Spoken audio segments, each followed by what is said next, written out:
Tu penses que pour réussir à l'école, il te suffit de bosser? Et si je te disais que la perception que tu as de ta position sociale peut influencer directement tes résultats scolaires? Évidemment, je ne t'apprends probablement pas que tout le monde n'a pas les mêmes chances de réussite scolaire en fonction de son milieu social. Si depuis tout petit t'as grandi entouré de livres, de sorties théâtre et de cours de piano, tu auras probablement plus de facilité que si t'as été élevé par la télé en faisant des parties de foot sans cage, sans filet, sans même une ligne blanche. Mais en fait, c'est même pas de ça dont je veux te parler aujourd'hui. On va voir comment la perception qu'on a de notre place dans la société peut littéralement nous court-circuiter le cerveau. Et c'est ce qu'on va appeler pour les besoins de cette vidéo le stress de position.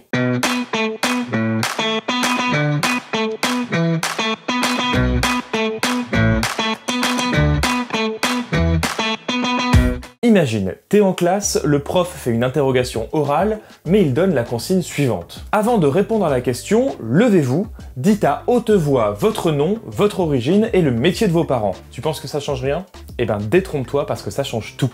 Une étude menée en Inde en 2004 par les chercheurs de la Banque mondiale Carla Hoff et Priyanka Pandey a montré que juste le fait de devoir dire sa caste avant un test de maths faisait chuter les résultats des élèves des castes les plus basses. Alors, l'expérience a été faite en observant plus de 600 garçons de 11 à 12 ans, issus de villages répartis dans tout le pays, avec une moitié d'entre eux qui viennent d'une haute caste et l'autre moitié qui vient à l'inverse d'une caste basse. Je précise au passage que la discrimination sur la base de la caste était déjà abolie en Inde au moment de l'étude, mais qu'elle continue visiblement à avoir des effets. Dans un premier temps, on demandait aux élèves de résoudre des problèmes géométriques simples, sans indiquer leur caste, ni connaître celle des autres participants. Et on n'observe aucune différence de résultat entre les deux groupes. Mais dans un deuxième temps, les élèves doivent énoncer devant les autres leur nom et leur caste avant de résoudre les problèmes. Et là, on observe alors une chute très nette des performances de ceux qui viennent d'une caste inférieure. Par contre, il n'y a pas d'effet particulier chez les élèves qui viennent d'un statut social supérieur. Il semble donc que c'est le fait de se faire rappeler qu'on se situe en bas de l'échelle sociale qui impacte négativement nos capacités cognitives.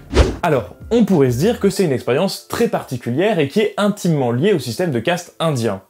Mais en fait, on commence à avoir pas mal d'expériences en psychologie sociale qui montrent à peu près le même genre de résultats et dans plein de contextes différents, notamment par rapport au genre, à la classe sociale ou à la couleur de peau. Par exemple, une expérience menée aux États-Unis en 1995 par les chercheurs de Stanford Claude Steele et Joshua Aronson arrive aux mêmes conclusions en comparant les performances d'élèves blancs et d'élèves afro-américains. Quand on donne des exercices à faire sans consigne, il n'y a aucune différence notable entre les deux groupes.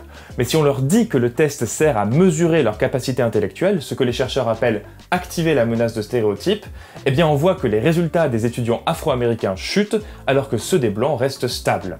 En fait, ces études nous montrent que les stéréotypes peuvent avoir un réel impact sur nos résultats en inhibant certaines de nos capacités cognitives. C'est ce phénomène que les chercheurs appellent la menace du stéréotype. En gros, t'as peur de confirmer un cliché sur ton groupe, mais du coup ton cerveau y bug et tu perds tes moyens. Et ce bug du cerveau, on peut tout à fait l'observer dans une IRM. Une expérience avait été faite par des chercheurs du CNRS pour comparer les résultats en mathématiques des hommes et des femmes. Et s'ils ne constataient initialement aucune différence significative de résultats entre les filles en rouge et les garçons en bleu, tout change lorsqu'on active un stéréotype. Dans la série d'exercices qui va arriver, eh bien, il y a une différence de performance entre les hommes et les femmes. Une performance différente. Une idée martelée, répétée depuis des générations. Les garçons auraient la bosse des maths, les filles ne seraient pas des matheuses.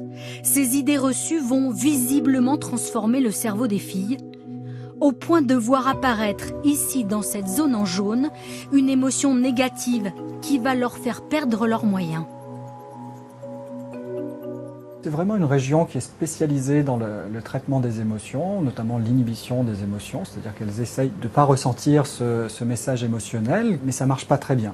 Et de fait, le score de bonnes réponses obtenues par les filles est inférieur. Lorsque le stéréotype est activé, les femmes sont à peu près pas tout à fait à 65%, alors que les hommes sont à 10 points de plus, donc un peu plus de 75%. Comme quoi, c'est pas parce qu'on est face à une construction sociale comme un stéréotype que ça n'a pas des vrais effets réels dans la vraie vie véritable. Et a priori, notre propension à être inhibé ou stimulé par notre position sociale relative, elle est au moins en partie héritée de l'évolution biologique, parce qu'on retrouve des comportements assez semblables chez les animaux. Les chercheurs en neurosciences Michael Raleff, Michael McGuire et leurs co-auteurs ont étudié en 1984 des singes vervés et ont découvert que le statut social modifie directement leur taux de sérotonine. Et la sérotonine, c'est un neurotransmetteur qui est notamment impliqué dans la transmission d'informations dans le cerveau. Ce qu'ils ont observé, c'est que dans ces groupes de singes, le mâle dominant a un niveau de sérotonine supérieur à celui des autres mâles, ce qui le rend à la fois plus confiant et plus performant. Et ce qui est intéressant, c'est que c'est bien la position sociale qui joue sur le niveau de sérotonine, parce que quand le chef est isolé de son groupe de dominés, son taux de sérotonine diminue, et il augmente dans le même temps dans le mâle du groupe qui prend la position de dominant. Alors, comment on explique ça? Bon, on en est encore réduit aux conjectures, mais ce mécanisme contribue très vraisemblablement à stabiliser les interactions sociales en octroyant un bonus psychologique au chef. Ça rendrait l'organisation du groupe de singes plus efficace et donc potentiellement plus apte à se défendre, ce qui offrirait évidemment un avantage évolutif. Et chez les humains, il semblerait qu'on ait hérité du même genre de chimie du cerveau. Évidemment, ce n'est plus aussi utile pour permettre la survie du groupe, par contre, les effets en termes d'inhibition sont toujours bien présents. De nombreuses études en neuropsychologie sont venues par la suite détailler ces mécanismes et ont montré qu'en environnement où on se sent valorisé et sécurisé, ça booste la production de dopamine, qui améliore la mémoire et la concentration, de la sérotonine, qui stabilise l'humeur, et de l'adrénaline, qui nous aide à être plus performants. A l'inverse, dans un environnement hostile et stressant, le cerveau produit du cortisol qui inhibe notre capacité de penser et surtout notre mémoire. Et évidemment, vous vous doutez qu'il y a toutes sortes d'interactions entre ces mécanismes biologiques et l'organisation sociale de l'école, des notes, de la compétition scolaire, avec des beaux effets cumulatifs. Et oui, ce phénomène ne se limite pas aux tests individuels ou aux expériences en laboratoire, on peut aussi l'observer à grande échelle dans l'organisation même du système scolaire. Par exemple, en France, une étude de l'Institut des politiques publiques, rédigée en octobre 2024 par Manon Garouste et Myrène Lafourcade, a mis en évidence l'effet stigmatisant qu'il peut y avoir à être scolarisé dans un établissement labellisé en politique de la ville. L'article part de la réforme des quartiers prioritaires de 2014 qui consistait à offrir plus de ressources aux établissements scolaires situés dans les quartiers les plus défavorisés afin d'améliorer les conditions d'apprentissage. Jusque-là, plutôt une bonne idée. À ceci près que l'étude montre que le simple fait qu'un collège entre dans la catégorie quartier prioritaire a entraîné une fuite massive des élèves vers d'autres établissements.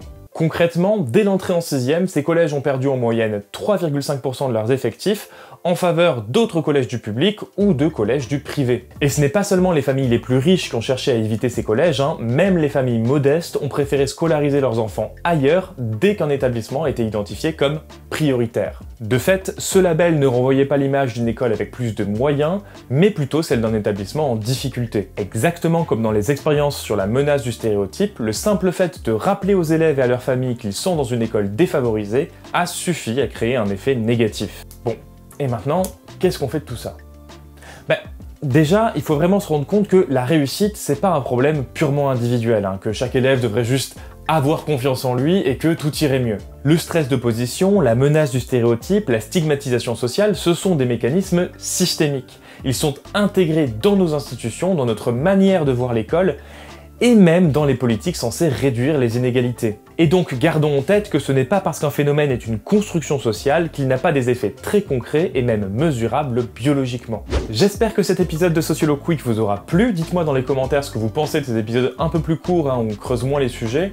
Moi je trouve ça toujours un petit peu frustrant de pas aller plus loin, mais c'est aussi sympa d'aborder un sujet précis et de pas se perdre dans un rabbit hole pour arriver à une vidéo de 3 heures. Évidemment on s'abonne à la chaîne, on like, on partage, on met la cloche. Moi je vous fais des gros bisous et à très vite. Ciao!